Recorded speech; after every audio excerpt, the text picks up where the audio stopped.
All right. So, y'all, we're back, and I'm here with the new Evangelicals, Tim Whitaker. Dun, dun, dun. I'm doing a series on Christian nationalism. And of course, I had to have Tim come on and speak. Tim is deeply entrenched in that world and doing the work. So I wanted to make sure that his voice got represented here and got to, share his perspective and experience on this. Tim, thanks so much for being here. I'm excited to hear what you have to say about all this. Thank you, my friend. I mean, this is our second time chatting on a podcast, your podcast. And the Yeah. first time it was a bonding moment for me, if I may say so myself. And I'm glad to be back to talk about this topic that, I'm very passionate about. So thanks for having me. I really appreciate it.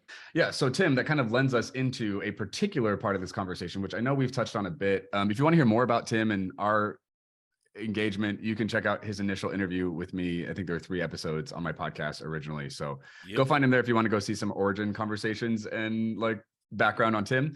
But Tim, Christian nationalism, first of all, for people who are listening, that's what we're going to be talking about today. Yeah. I want you to just, if you would, in your words and in your perspective and scope, what would you say to people who are like, I've heard the term, I don't really know what that entails or means.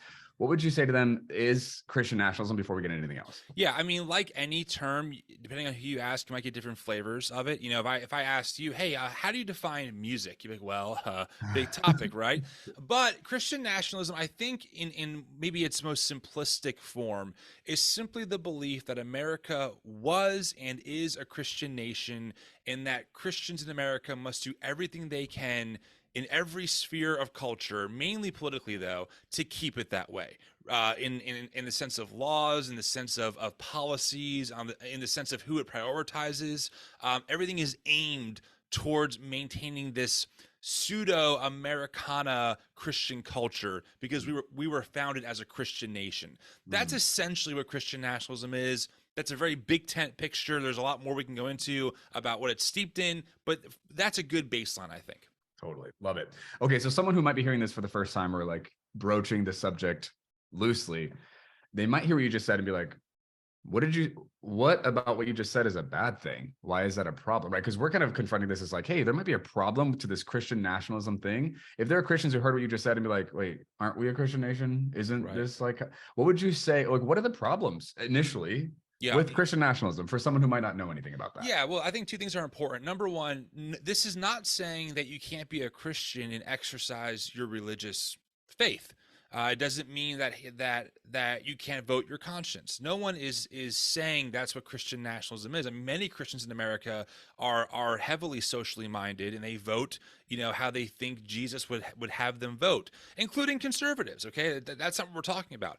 Christian nationalism says not only that, but how we're supposed to lead is to be in charge and have a privileged position over other people's faith and other religious views. So atheists, sure, they can be here, but ultimately we're a Christian nation. Muslims, sure, we can hear their opinion, but if it doesn't line up with the word of God, then their policy should not be considered. So it's not a view where, hey, we come together and we learn how to live in a pluralistic society, in a democracy, giving and taking as we try and find common ground for the good of all of our neighbors.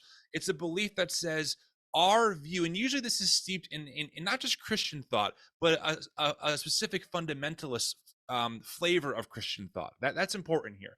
And it says God has given us a mandate to rule over America so we can establish his kingdom on earth. That, by definition, is already a violation of other people's religious freedom. It violates the religious freedom both of conscience and it's a violation of religion of freedom and religion for freedom, right? So if you're an atheist, you also have the right not to have exclusive Christian beliefs superseded onto how you live your life, thanks to our First Amendment, for example. So that's kind of the difference here. And I think that's important because it gets conflated by maybe some critics, right? Well, they're just saying we can't vote how we want. No, you're more than welcome to. Okay, but please understand, that Christian nationalism says we want to change the rules, so we're always being privileged. Our faith over others is always in the limelight. It's always represented in our public institutions. It's always, privileged when it comes to court cases, etc. That's Christian nationalism.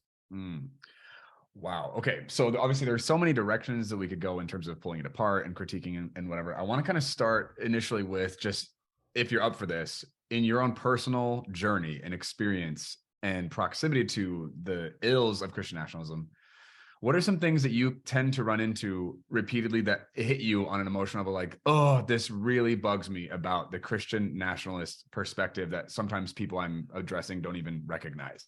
Yeah, I think a couple things. First, let me just say for your audience, I'm not claiming to be an academic or a scholar of Christian nationalism. A lot of what I'm saying is really parroting people who have done really heavy-duty academic work: Jamar Tisby, Andrew Whitehead, Samuel Perry, Andrew Seidel, Anthea Butler Brown, etc. So I try to preface all of that as we go forward. But I certainly have done my best to understand. I think one of the biggest frustrating points about Christian nationalism is that it really relies on a mythologized American history.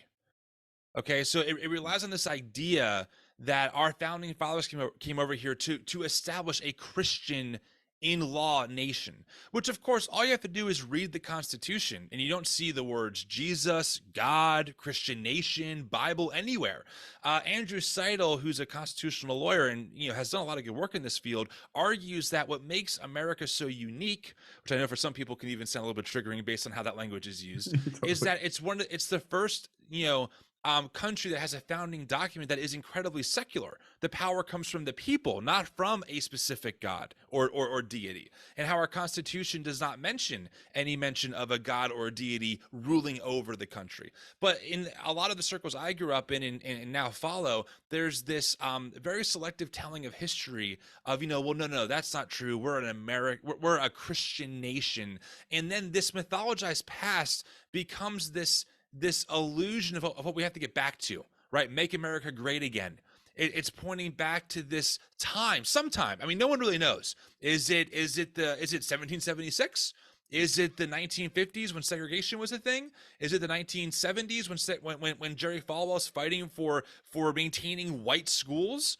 Who knows when that time is? But somewhere back there those were the good old days, and now the evil forces of secularism and the liberals have ruined that. So it's a lot of propaganda that goes into what feeds this perspective of, oh my God, we have to get back to this time when God was blessing the country. Wow. Interesting. Oh, yeah. Great. Super helpful. Okay. So, I know you do like a lot of work in like even immersing yourself in environments that are still like propagating this kind of ethos and ideology. Yeah, Some people might hear you in my audience. Some people might hear you and be like, "Yeah, that sounds crazy, Tim. Like, aren't you talking about like a fringe group of people that don't yeah, necessarily like this is like a minority of our yeah, population?" Well, yeah. how would you respond to that sentiment? That's a really great question. So there's two things. First off, when it comes to Samuel Perry, Andrew Whitehead wrote a book called Taking America Back for God. They're both sociologists, really worth reading. It really gives some data to this. They kind of give a spectrum of different types of people. They call them ambassadors, people who would actually be this more minority group who say, yes, this is what America is. We have to fight for it. We have to kind of push for this to happen. Then you have accommodators. That's someone who might say, yeah, America's probably a Christian nation, but they're not so much in that fight crusader type of mentality. And then it goes kind of down the line so you get to the absolute detractors. That's someone maybe like me. And realistically, according to their data, yeah, about 20% of Americans fall in that ambassador category. So certainly on a numerical level, this is not the overwhelming majority of Americans. However, there are two things to keep in mind here. Number one, that group has immense power. Immense. All right. If you want to know why Roe v. Wade got overturned, you have to look at Christian nationalism. You have to look at both the Protestant and Catholic nationalists that put those Supreme Court justices in front of Trump to get that process done. Because statistically, the only group in America that was in favor of overturning Roe v. Wade religiously were white evangelical Protestants. No other group had the majority. Yet they got it done. How? Well, they're really well connected. And there's a whole for more on that, look up Catherine Stewart's book, The Power Worshippers. Okay, she does the deep dive on that. So there's that side. So power matters more than numbers. Okay, this group has no problem ruling by a minority. Hence January 6th, the insurrection. Keep that in mind. Number two, while certainly not the majority, roughly 30% or more of Americans are at least accommodators of Christian nationalism. These are the people who will tolerate it in their churches. These are the people who will listen to Sean Hannity. These are the people who will, oh, I like Tucker. He's pretty good. I listen to him sometimes. That's that kind of crew. So they actually are the ones who allow this kind of rhetoric to be disseminated throughout the ranks, mainly in evangelical and some Catholic spaces. So yes, while certainly it is maybe a fringe group as far as the actual boots on the ground, infantry, we can say, there is a whole culture of Christian thinking and thought that props this up and celebrates it in many ways, even if they're not as militant. Wow. Interesting. Mm-hmm. Yeah. Okay. So there's another question I had for you. This feels maybe a little like, what? Why are we talking about this? For people, I think specifically, I'm continuing to just represent people in my world that I think, as they're hearing this, might have certain thoughts. The insurrection, I would love to hear your opinion, your take on, because I'm going to have a few different people speaking to this whole, and they'll have different perspectives on this. How do you interpret what happened on January 6th, a year ago from literally the recording of this today, right now, right? Like, that's kind of funny, Yeah. but so that as like a pretty like eye-opening moment for us as a country, like that taking place, what is your take and perspective on what that was, what it's connected to? Any commentary you'd like to provide on that for people who maybe don't have a ton of invested like interest in even understanding what happened? Okay, friends, buckle up. Okay, a couple of things here because there's a lot here. First, you should know I just got back from a prayer vigil at the Capitol this morning in Washington. This is a big deal for me. And there's a couple layers to this. First off, anyone who says the insurrection was not an insurrection or it was Antifa, they just are either straight up lying or or they're ignorant, because Congress, a bipartisan panel, finished like an almost year-long investigation into this. Okay, they interviewed thousands of people in the Trump sphere, and we now know pretty emphatically, based on Trump's own administration, that this was something that Trump knew about. He knew there was a potential for violence, and he let it happen and stoked the fires. So we have to first acknowledge that certainly there was a political party that stoked this fire by and large, and there's no way around that. Okay, that's just data, and I try and be as data driven as possible when I talk about this, because I don't want to treat things as hyperbolic or kind of go to that. I don't want to use propaganda to make points. There's no reason to, because the data is all there.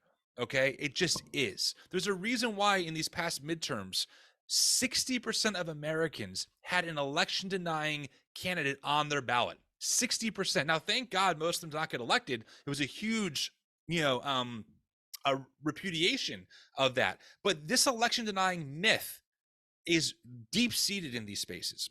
Now, January 6th, there's a great podcast series by Straight White American Jesus that just did a 6-part deep dive on this. So I'm going to parrot a lot of what they talk about. But we have to understand that the events leading up to January 6th were stoked largely on a Christian level, not maybe political too, but it was mainly Christian, by the New Apostolic Reformation movement. This is Lance Walnew. This is the people over at Bethel, Bill Johnson. Okay, this is the idea that we have a prophetic calling from God. Apostle so-and-so has given us a word because the prophet said so. Trump and his admin team were very tapped into that. And those apostles and prophets of that movement were very much on the ground, even the day of January 6th in Washington, doing prayer calls, declaring that God has given this election to Trump, etc. There's a whole, and I'm condensing a ton for sake of our time, but we have to recognize that the New Apostolic Reformation, the Sean Foyts of the world, they were deeply embedded in this spiritual warfare mentality that, oh my God, Biden getting elected is demonic. He has stolen this from the true savior of America, and God has told me, Mr. or Mrs. Prophet, that this is a fraudulent election, and our base needs to get stirred up. It's absolutely there. That series has all the receipts, the sound bites, the documentation. So, we have to be aware of this. Like, this one thing that disappoints me in the mainstream media and in this congressional, commission, was that they don't talk about Christian nationalism being the fuel and really being the match. And the reality is that I think it was the foundation of what we saw on January 6th. Because even before that, you had the Jericho March with Eric Metaxas, right? Where someone had a vision that they had to march around the Capitol. So they get people a couple of days before the January 6th insurrection, telling them that, God told us this. All this stuff leads up to January 6th. So there was a huge religious element. And of course, anyone who watches the video footage, the terabytes of data, can see the Jesus saves signs, the Christian flag walking through the Capitol, the actual prayer to Jesus, thanking him for giving them an opportunity to stand up for their inalienable rights. I just did a video on this today. So to make it seem like this was fringe, this wasn't Christian, you would have to be someone who was blind and maybe who cannot hear, right? And because it's all there, the words are there, the language there, it's all there. So that's how I see the insurrection. I believe the data, most importantly, easily supports that. And unfortunately, I don't see a lot of evangelicals being willing to take some responsibility or even self-reflect on the damage that this fundamentalist theology and combined with this nationalistic white nationalistic political outlook, combined what it leads to, which is violence and a quest for power and control. So that's kind of how I see the insurrection. Thank you. Yeah, great. Love it. Man, what do you feel? So if you were speaking to the people who, what did you call them? Not the 20% that are like the accommodators. The accommodator. If you're speaking to the accommodators, what are things that you would say to the people in that headspace who maybe don't see the problems the way you see? They don't see problems where you see them. They don't see it as that big of a deal or as intense or whatever. What would you say to the accommodator part of the people you're talking about? What kind of things would you tell them to help them, I don't know, wake up or respond, be responsible with what you're bringing to the table? What would you say to them? Well, I would ask them to start doing the work. If they take their faith seriously, if they want to have allegiance to Jesus like they claim, please start paying attention as to what is happening inside of the culture that you most likely inhabit. Read an actual history book, not David Barton, not someone else. Read an actual historian who actually has done. Read Jamar Tisby's The Color of Compromise. Read Kristen Dumay's Jesus and John Wayne. Read where is it? J. Russell Hawkins's book. Wow, I'm blanking on it. I have it here somewhere. I'll find the name for it. But there's a book by J. Russell Hawkins. The Bible told them so, documenting how white evangelicals were the biggest proponents of segregation in the 1950s and 60s. Once you start reading work done by legitimate historians, you start realizing that the myth you were told isn't really the case, and on top of that has been weaponized to give you a privilege that you're not even aware of at the expense of others in your community, which I think violates the second greatest commandment, which is to love your neighbor as yourself. Now, that's not easy work. You can absolutely keep your head in the sand. You can not listen. You can not pay attention. You can just vote R every time because that's what God would have you do, according to what people would tell you. Yeah. But honestly, that is, frankly put, in love, it's a shallow, weak Christian faith that has no backbone to it.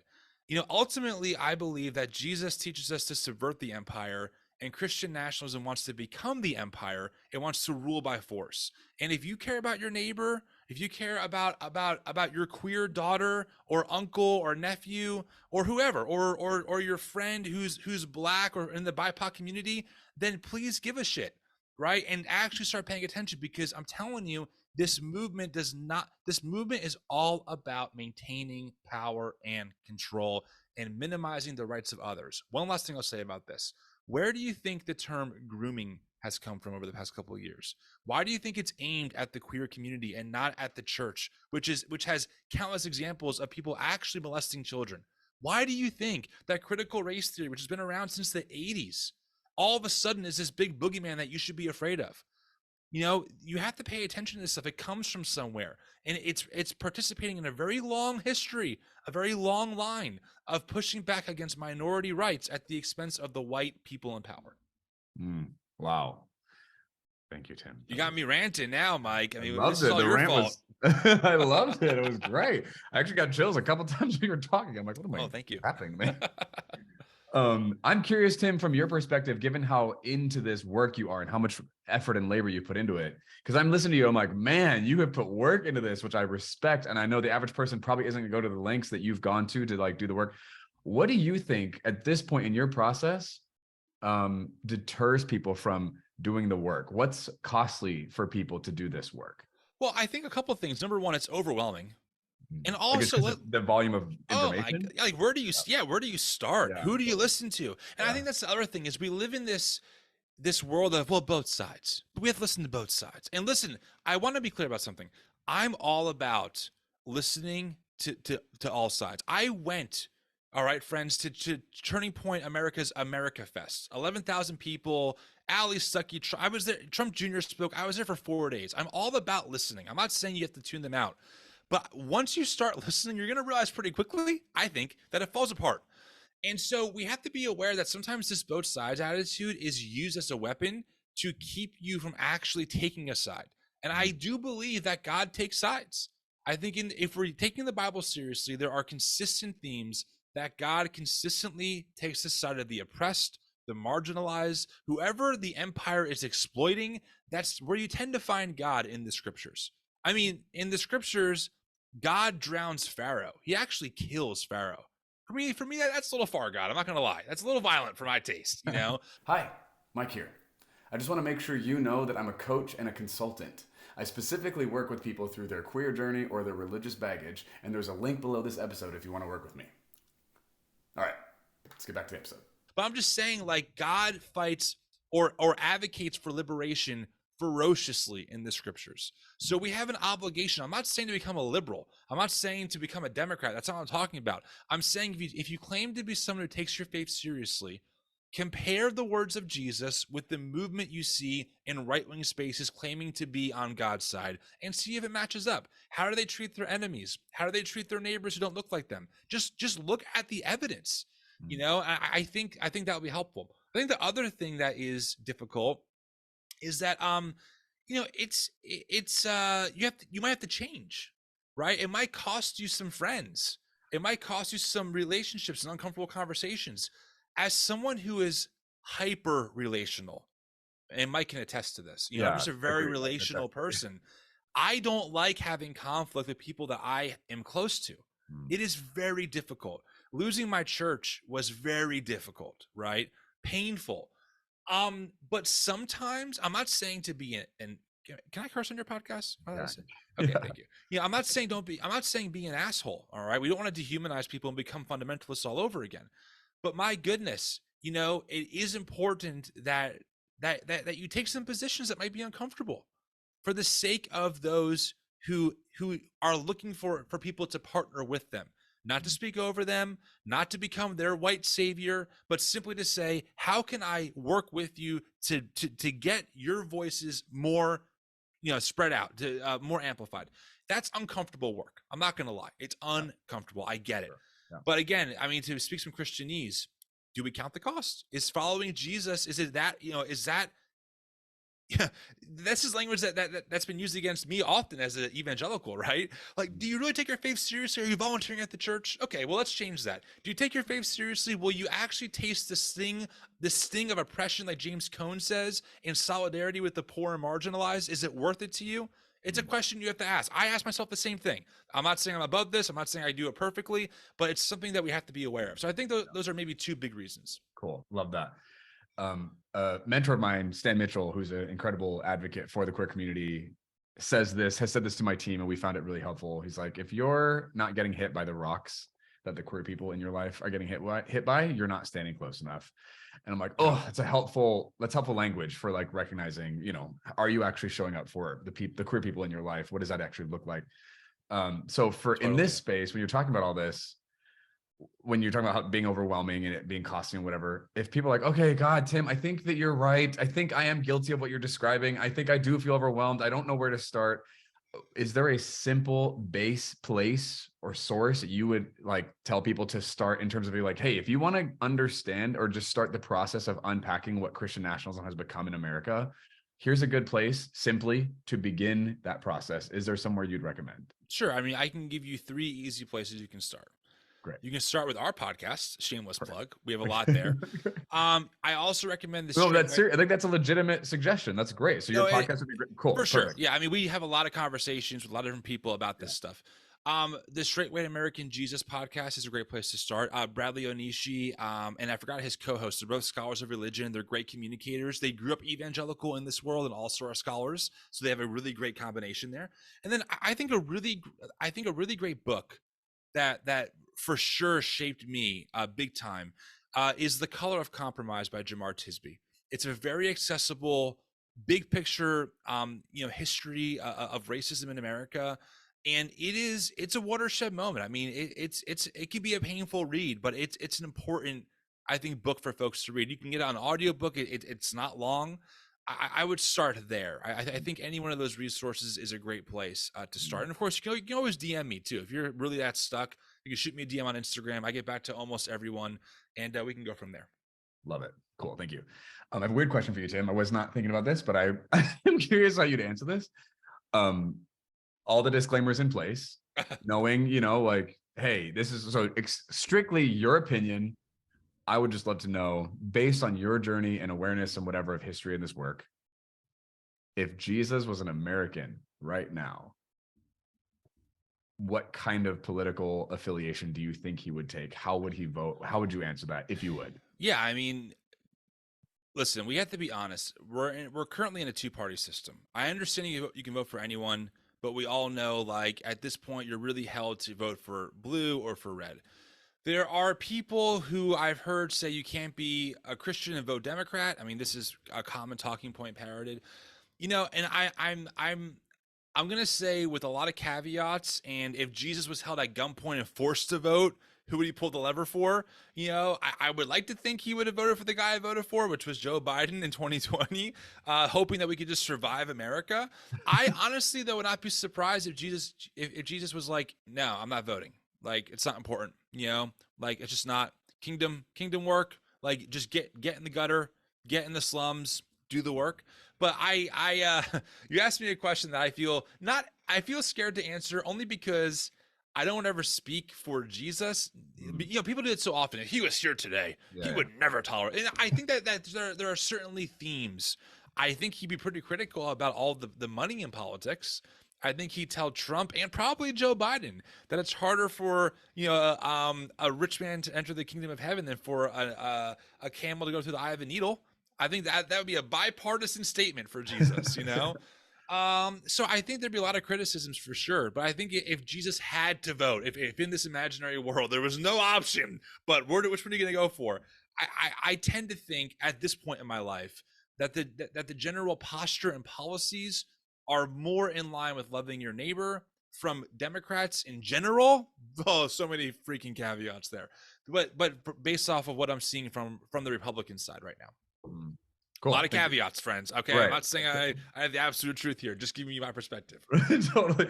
Well, what's interesting, Tim, is because like your videos on Instagram, especially when you make your reels, which, by the way, you guys, I think Tim's like main shining place, at least in my world and perspective, is his reels are quality. They're just like packed with value, and they're concise and just entertaining and compelling. Anyway, no, keep going. This is great.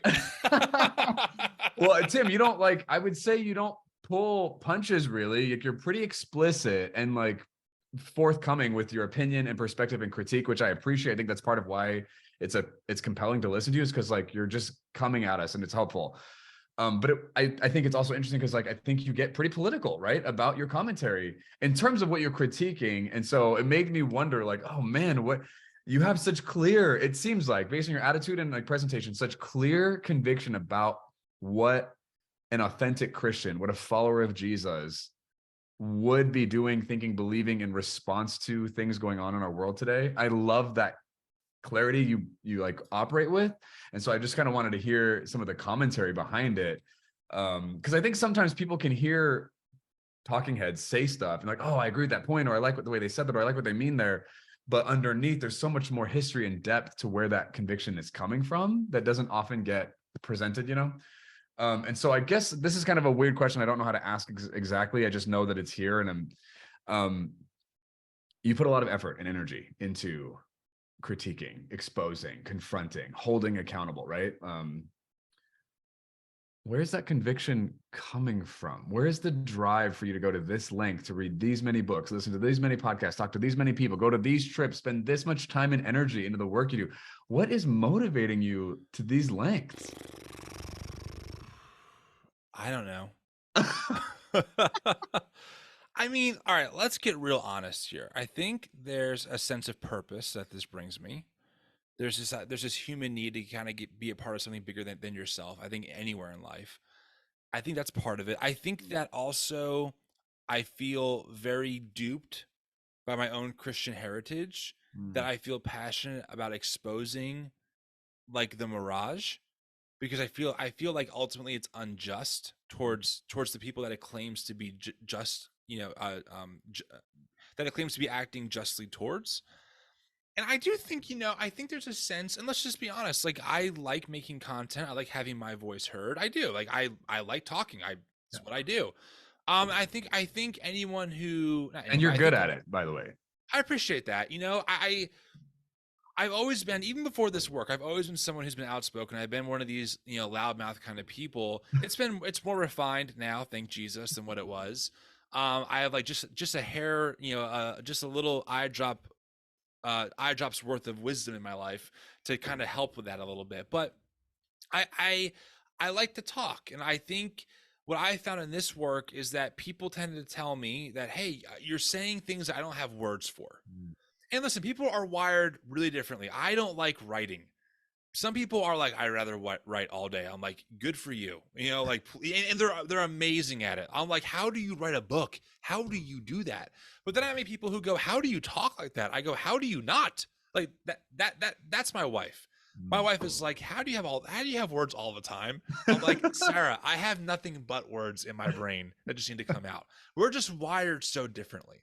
So I think it's just part of my wiring. I think that however the brain connections and neurons have all intersected along with my experience and the way that my parents raised me, and my dad's deep sense of justice and integrity, even though it comes out very differently than it comes out for me.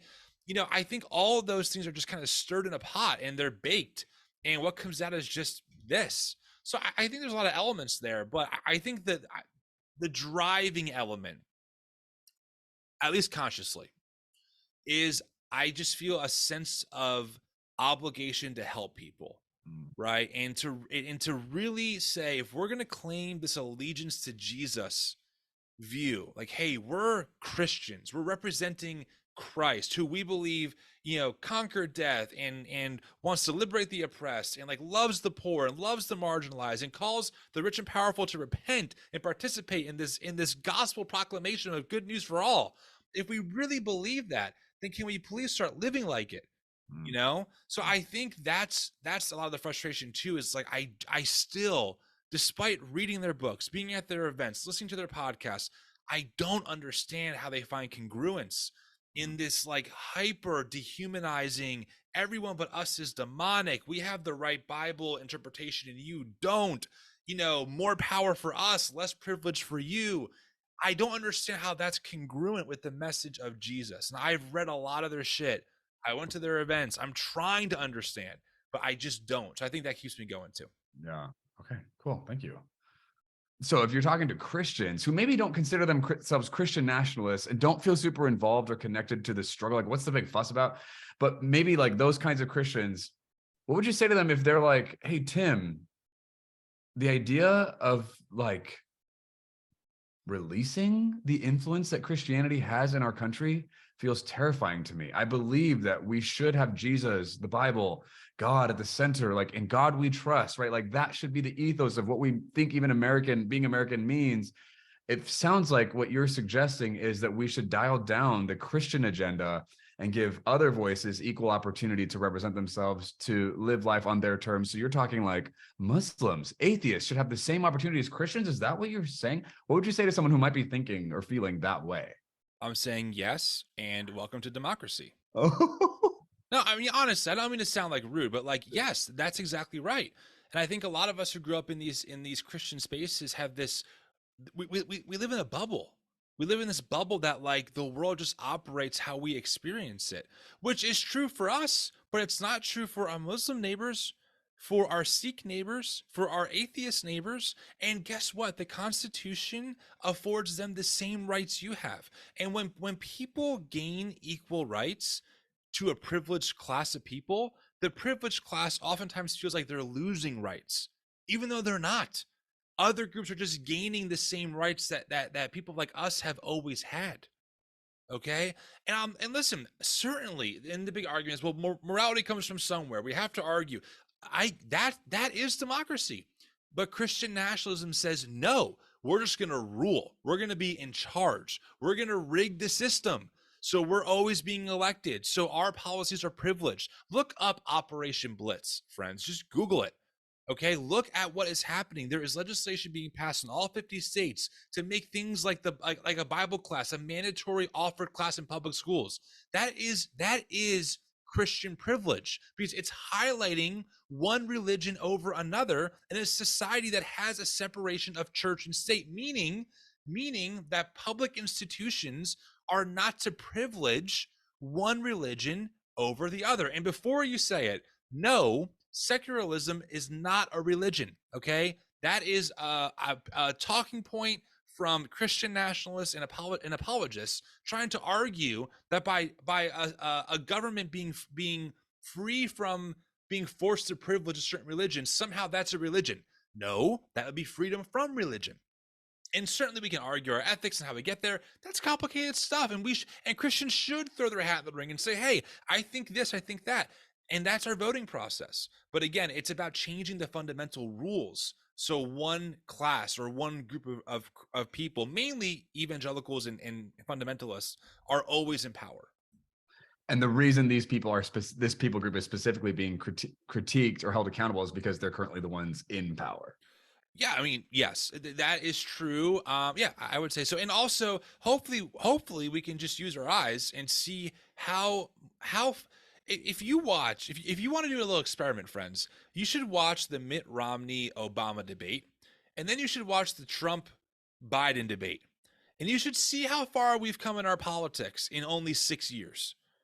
Because regardless of who you voted for, ever, no one denies, I'm aware of, that Trump greatly upped the level of political rhetoric. Really, the temperature of the pot is at a roaring boil, to the point where within 4 years of Trump, we had a mob of people try to literally storm the Capitol, trying to hang the vice president and overturn our election certification process, a first in American history. This is not a partisan thing. I think that there are some great conservatives, Adam Kinzinger, Liz Cheney. There are Mitt Romney, for crying out loud. Okay, conservative, fine. That's not Christian nationalist. Trump and that whole Lauren Boebert, Marjorie Taylor Greene, that world, that's what we're talking about here. That is far right politics. And so we have to be aware of that. It does so much damage to our country so quickly. Thank you. Love it. I would one last question on the Christian nationalist conversation, and then we'll end this plane. Sure. What would you say? What would you say to Christians who are like, okay, Tim, they might not say this out loud, but let's say this is like the thing they're thinking underneath. If we do what you're suggesting and we dial down the Christian influence within our government, what's going to stop Islam or atheism from dominating our country and that being the predominant way that, things are run? How isn't a Christian nation better than an unchristian one? What would you say to people who are thinking that? Yeah, well, that's what our Constitution is for. That's the whole point of the Constitution. That's the whole point of separation of church and state. It applies not just to the evangelical church, right? It applies to all of these different religions, period. And so that's what this comes down to. Like, absolutely. I'm not aware of anyone who is anti-Christian nationalism who's like, yeah, you know what? We need to become a Muslim country in the sense of like it being ruled from the top down. No, of course not. But also, a Muslim does not have to be, has the right not to be under, right, a political system that privileges Christianity, that makes someone do a prayer in Congress, etc. Does that make sense? Yeah, totally. I mean, yes, I'm just trying to. Oh, for sure. I mean, if people want to do a little thought experiment, imagine that America had a ruling class of Muslims who believe that America was founded as a Muslim country. And over the past couple hundred years, they've made Muslim prayers standard. There was an imam who was hired in Congress to give the prayer every single time they were in session. How would you feel as a Christian? Would you feel like kind of like, whoa, I feel like I'm not really welcomed here, or that maybe my rights are in jeopardy? Well, that's how they feel, because all those things I just said are true. There is a chaplain who's hired in the Congress, in the House of Representatives, who's on staff, who gives the opening prayers every time Congress opens. Same thing with the Senate. So we already have a huge amount of this happening in our government. How do you think it makes other people feel who do not share the same religious beliefs that you do? It's just that simple. Yeah. Great. Thank you. You're welcome. Cool. So listen, y'all, Christian nationalism, it's something that's going on, whether you want to face it or not, think about it or not, admit it or not. Like we've got it going on, and there are things to learn, things to uncover, things to understand. And then if you do learn, should you choose to do the work, it will require response from you. It will demand change, choice, which will likely bring cost, right? Consequence that will come, whether socially, economically, all the different ways that it might impact your life. Like, I think Tim's saying, yeah, all that stuff it probably will likely happen. And he's like, I'm suggesting we need to do it anyway. It needs to happen anyway. Like, it's the way of Jesus to do this, to hold this thing accountable because of the harm that it's producing in people's lives, the violation it's bringing, the violation of our very Constitution. Like, yeah. So yeah, Tim, I think that was pretty clear. I think you're pretty linear and, substantiating where your sources are coming from for why you think all this. And thank you. I really appreciate your articulation and passion here. It's important. And I love that. Well, thanks for letting me rant into a microphone, and thank you, audience, for listening. And so, Tim, my podcast is called Confessions of a Reformer. I'm wondering, is there a confession you might have in your journey of unpacking, critiquing, holding accountable the Christian nationalism stuff? Is there something you want to throw in there? You're like, hey, I'm pretty certain and clear about this stuff, and I want to say it. Is there any pocket of this you're like, this part I don't know what to do with? I don't know. I'm uncertain. I don't know if there is one, but I just wanted to open up that opportunity. I mean, I'm uncertain of probably about everything in my life. I would just say, like, I hold these. I'm confident in everything we talked about. I'm confident in, okay? But I also understand that the world's complicated, and that the world's big, and that, I'm not claiming to have 100% lock on all this, right? And that's important, and I think that keeps me honest. So that's what I would say. Nice. Cool. All right. Well, everyone, listen. The New Evangelicals on Instagram, the podcast, go check them out. There's a Facebook page you could join. They've got ways you can donate to support their work. There's a lot of great resources that Tim and his team has put together, worth checking out. I have personally been deeply impacted by Tim's work, so I can't help but suggest and endorse, hey, go get exposed to some stuff you might not have thought of or looked at yourself. Tim has done a lot of great legwork for all of us. And I've been deeply impacted by your amazing mustache, so thank you. Thanks, Tim. Yeah, everyone, thanks for being here. We'll see you in the next episode. Thank you for watching. As always, the pertinent links from the episode are below. I also have coaching and consulting available for you, as well as facilitated groups you might be interested in. You can find information about any of that with the first link below. Thanks for watching. I'll see you next time.